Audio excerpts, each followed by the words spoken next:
Hey guys, it's your favorite Unc here. Go ahead and click that subscribe button below so you don't miss a single episode of Nightcap. That button right here. Come for the sports, stay for the stories. Several names have been rumored to be in the running for head coaching chair for the Los Angeles Lakers. They include Kenny Atkinson, Michael Norrie, David Edelman, and JJ Redick. Lakers are intrigued by JJ Redick amid the coaching search. Still, he's never coached at high school or college or the professional level. Does that sound like someone should be in charge of a historic franchise looking for one last chance to get a ring for LeBron or AD?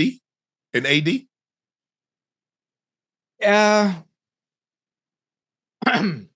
So I'm gonna think about it in football terms. So you have, let's say you let me think of a historic franchise. Let's say the Dallas Cowboys. Mm-hmm. And you have a former player that was good, that was decent. JJ Redick was nice. You have a former player like, let's say, give me somebody to play for the Cowboys. Michael Irvin, Emmitt Smith. No, come on, no. Oh, you talk about okay. You talk about okay. That would be that in the coaching realm to give the comparison as far as the Lakers are having JJ Redick as a candidate. And would it make sense if you're trying to win a Super Bowl, having a former player that knows the game extremely well? Well, he doesn't need to play for the Cowboys. He just need to have played in the NFL and had a decent career. Okay, correct. Right. JJ played in Philly, right? Yeah, JJ played. He played with the Clippers. He played with the Pelicans. He played with the 76ers. Okay. He played with the Magic. He played about four. He played with 4 or 5 teams. Had a nice career. I think he played like 13, 14 seasons. Averaged around 9, 10 points a ball game, but he had a nice career. Career. So when I think about that, I'm gonna use for football's sake, I'm gonna say Cowboys, and we're gonna take a player like, come on, somebody, boom, Larry Fitzgerald. Okay, but Larry Fitzgerald was a historically great player, though. That's not what JJ was. Okay, that's not nice. That's not nice. But I'm saying you talking about Larry Fitzgerald. Larry Fitzgerald is going to be a first ballot Hall of Famer. That's not what JJ was. I don't want to be rude to the basketball. I understand what you're saying. I'm trying to think too. Okay, give me a comparison of JJ Redick in football terms. Good player, like you said, had a great career. See, it's hard, huh? Oh, yeah. Especially that was like a marginal player. Marginal? Yeah. But I'm saying, but is marginal a bad thing or a good thing? No, if you play 14 years, obviously you play well enough. It's kind of like Ocho. We've seen guys that were really never never made a Pro Bowl, never made an All-Pro team that played 13, 14, 15 years. Right. So that's not a knock. So I don't want people to say, if you play that long, obviously you're good enough to play in the league. Right. But I'm trying to think who would be an equivalent football player. Because I mean, I done been away for so long that doesn't have coaching experience. Because a lot of times you look at D'Amico Ryan. D'Amico Ryan was a defensive coordinator. Right. You look at a lot of these guys, Darvin Ham was an assistant coach he was an assistant coach in Atlanta. He was an assistant coach for the Milwaukee Bucks. Right. We're talking about a guy, what they did for Matt Millen. Matt Millen was calling games and they gave him the general manager job. The same thing they did with John Lynch. John Lynch was calling games for Fox and they gave him the GM job. Right. You see them? So we're talking about a person that didn't have any coaching experience. Do you think so? You don't think JJ Redick is a good candidate for a historic franchise like the Lakers because he has no coaching experience, but he knows the game of basketball? Well, here's the thing. Steve Kerr didn't have any coaching experience. I don't think Steve Kerr could coach. Steve Kerr was an analyst at TNT. When he got the job, he became a general manager. But also, you got to remember Phoenix, and he ended up getting a job for the Warriors. For the Warriors, you have to understand. But look at the situation he went into. How much coaching can you do when you're surrounded by a bunch of cats like that? You still got to put it together because those same cats. I know you got to put it together, but come on now, Draymond, Curry. But here's the thing, though: it's to get those to blend egos and put them together. Right. It's because you only got 5. I got a question, and you got to convince. See, it's either with football because the quarterback has the ball all the time. But now you got to identify, okay, he's the guy. Mm-hmm. Everything flows through him. Right. And you got to be okay with that. Yeah. I don't know. Well, who has the final call? We know who all has the final call in LA, right? It would be LeBron. Yeah. Yeah. I mean, I think it would be maybe LeBron and AD. Yeah. Or let's just say you had a guy like a Randall Cobb that said, you know what, I want to do coaching. Hey, I can see Randall Cobb as but he's an analyst and he gets an opportunity to go interview for the Cowboys. Right. Or he gets an opportunity to go interview for the Steelers. Mm-hmm. Or the Giants. Mm. You're like, well, huh? No. If I'm not mistaken, I think Josh McCown didn't he interview for a Carolina job? He's never coached before. So I don't want to knock guys because they don't. I mean, a lot of guys had never coached until they coached. Right.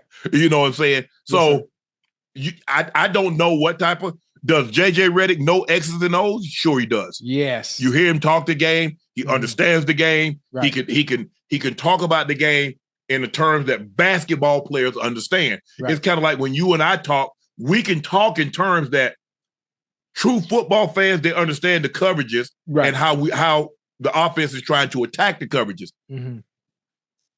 But the question is, will that him being JJ Redick, how does he get? I think it's easier if the top guys buy in. Right. As long as your top guys buy in, the Patriot way was Tom Brady because he was the only guy that needed to buy in. Because if he bought in, he could convince everybody else to buy in. Yeah. Well, here, and so that's what you need. Well, everybody else better buy in because everybody over there was expendable, boy, except 12. I tell you that. Yeah. And so that's what you have to have. And so look, at the end of the day, they're gonna make make the best decision that they feel for them. Probably with a historic franchise, you probably need to get somebody with some coaching experience. I'm talking about some head coaching experience. Hey, I got one. Who that? Tell Phil Jackson, dust off the boots. What's happening? No. Dust off the clipboard. Well, the problem with here's a lot of problem with the Lakers is that's the problem. It's Phil Jackson. What? Because he keep yapping his mouth in Jenny's ear. Either you wanted to coach, you stepped down, remember? You stepped down because you didn't want to coach anymore. So stop offering advice. Oh, so Phil in the background now. But tell him, come on to the forefront. Yeah, he don't want to coach. Why you think? Look, he's a legendary coach. Legendary. It's easy to say, yeah, I want to coach Shaq and Kobe. Yeah, I want to coach Michael Jordan. Right. He had to have an opportunity to go to the Knicks. He could have coached the Knicks.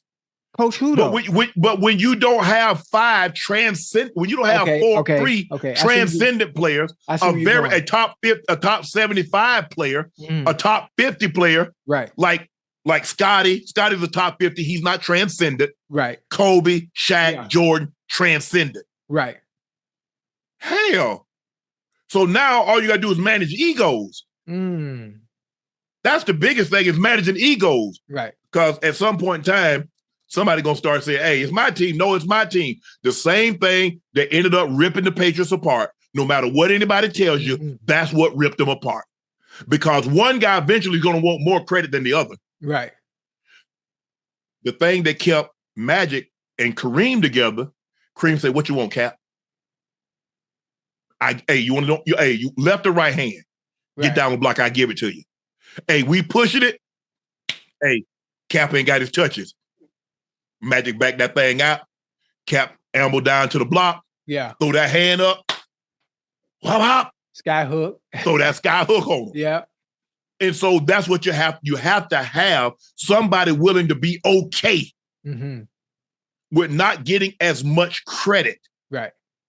Because eventually, hey, you're going to get tired of hearing it, Ocho. You're going to get tired of hearing it. Brady. And then even Coach Belly, you can hear, well, it wasn't open heart surgery. We had other guys that play well. You know what I'm saying? You started hearing that from the coach, didn't you? Right. Tom Brady had his thumb, almost cut his thumb off. Yeah. Deep gash in his hand. Well, he didn't have open heart surgery. Other guys played what? They did? Yeah. He's sick of it. You're like, hold on. I put this thing together. I'm doing all the cooking. Yeah. I bought the ingredients. I might not be on the grill at the time, but I bought all the food. I the one that bought the ribs. I brought the brisket. I brought the rib tips. I brought all this stuff, mac and cheese. Hey, but listen, he bought them. He ain't the one cooking it though.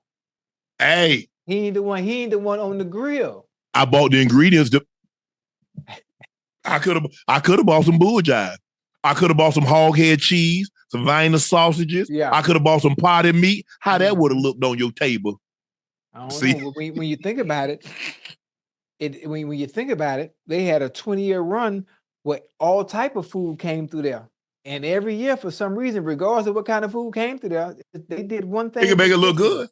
I mean, the way my grandma could make that bologna, that bologna just right, and you stick that fork in there to bust that bubble, and then you put some mayonnaise on that bread. Hey, it was still bologna, but it tasted good. That potted meat, the Vienna sausages, when she split them things, she split them and got them a little brown on that thing, we add a little mustard. Sometimes we put boom, nasty food. But Granny could make that thing great. Great, huh? A cuisine. It's simple. It's really that complicated. For me, hey, it's a team effort. Yeah. If you notice, every time something happens, I always bring the team. When I got our Heart Awards, CJ was with me. The producers came. We going to the Webbies, everybody going. And hey, when we had this thing, I said, hey, no, Ocho need to be there.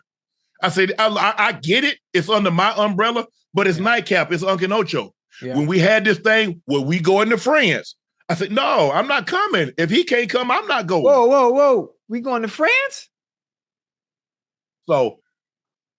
Oh, we going to France. Oh, shit. It's just hey, we going to France. Oui. Hey, we going to France. Hey, we going to France. Merci beaucoup. Yeah. That's the thing.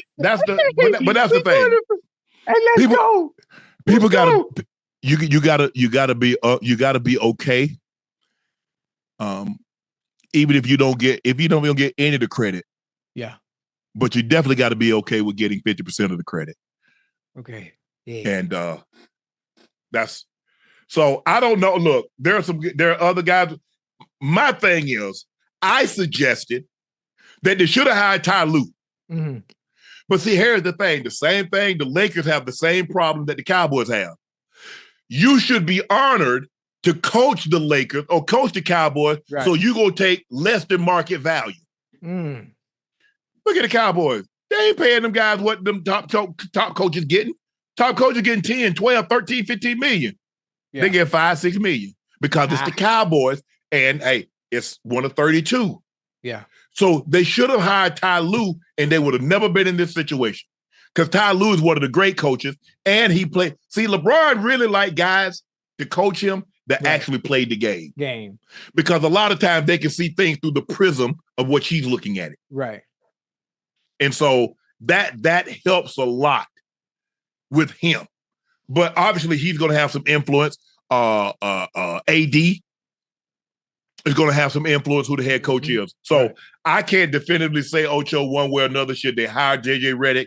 I know he knows the game of basketball. Mm-hmm. Well, put it like this. He can draw the game up on the chalkboard. Right.